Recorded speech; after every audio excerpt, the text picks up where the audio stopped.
great to be here. This is the third year of East Bay EDA and United Way partnership on this report.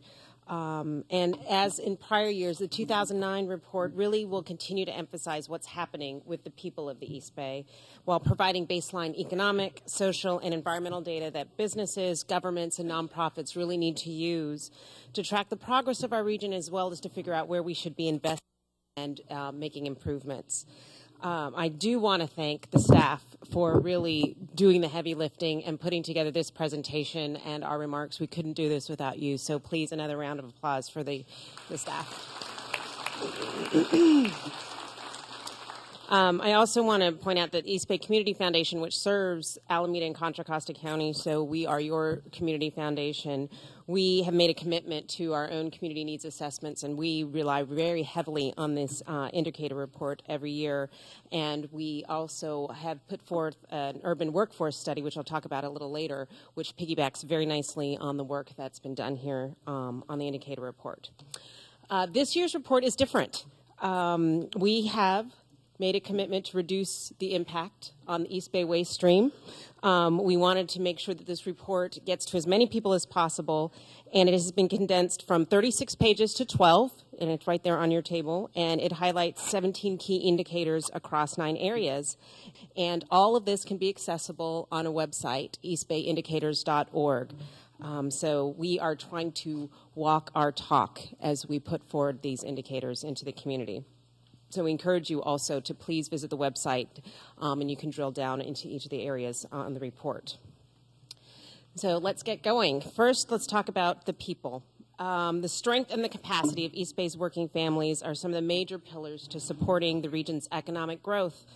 Over the last year, the East Bay's population continued to grow, adding over 31,000 new residents, and 40% of East Bay workers are baby boomers. In the next 10 to 20 years, the entire baby boomer age group will be retiring out of the workforce, with many of them leaving leadership and management positions.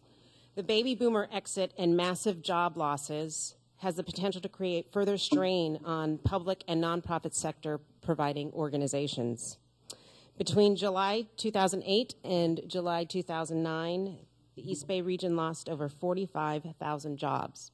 And here, the East Bay is indicated in the blue lines. Construction, financial services, manufacturing, government, and retail sectors were hardest hit. Those are the ones kind of to the left of the slide. Manpower Quarterly Employment Outlook Survey has also indicated that only 11% of Bay Area employers plan to hire new employees during the current quarter. That's compared to 15% at the national level. And 16% of Bay Area employers reported plans to reduce payrolls in the upcoming quarter, while only 13% of firms nationwide have reported that. So we are getting hit, unfortunately, pretty hard. Further, talking about our demographics, the current recession has brought a very high rate of unemployment in the East Bay. Again, the line, following the blue line on the left slide, East Bay unemployment rate was 11.5% as of August 2009. Huge increase from 6.7% in August 2008. And it was down at 4% in July of 2000. We have to focus on making sure that individuals have the skills needed to re-enter the workforce and to have the support systems they need. Currently employed individuals must upgrade their training and skill sets to match the changing and advancing needs of employers and the jobs that are going to become available. Equally important is that youth need to be prepared to enter and succeed in the workforce. However, between 2004 and 2008, Alameda County graduation rate fell from 88% to 83%, and the Contra Costa County graduation rate fell from 91% to 84%. Pursuing education past high school really gives people the opportunity to earn higher wages and widens the pool of available jobs.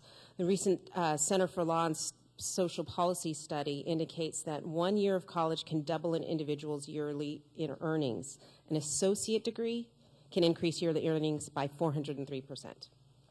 So we really do need to figure out how to support that. One thing I want to point out is the urban workforce study that I indicated. We have flyers on the back. It's going to be released on Tuesday to the press. And it's focusing on those individuals who are facing extraordinary barriers to employment, formerly incarcerated, individuals with limited English skills, and youth that are aging out of foster care. All three of those populations are heavily focused in the East Bay. And it's a 70-page report that was financed by the Ford Foundation, and it has specific recommendations for employers, training institutions, service providers, and policymakers on how to really help these critically underemployed groups. And I really want to focus, especially just for a moment, on the formerly incarcerated, given the state of our state and what's going to be happening in releasing prisoners early or forcing the counties and the localities to really pick up the burden.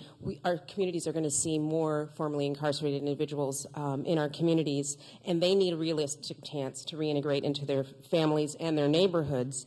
And it's not just about more policing or law enforcement. We really have to figure out opportunities for them and how to provide opportunities. And our report actually does focus on it. And we had employers at the table, labor at the table, service providers and training institutions talking about how to make this happen. So we encourage you to pick up the report when it comes out. Financial stability. Well, given the economy the past year, the financial markets, the housing crisis, and increasing costs of basic necessities, it has become really hard for working families to make ends meet.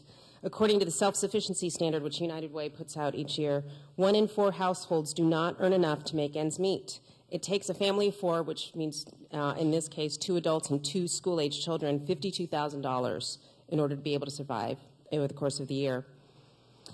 And further, because of the state of the economy, many companies are exploring cost-cutting measures by cutting health care benefits, which means that it's even more important for us to figure out how to protect health care for those who need it most.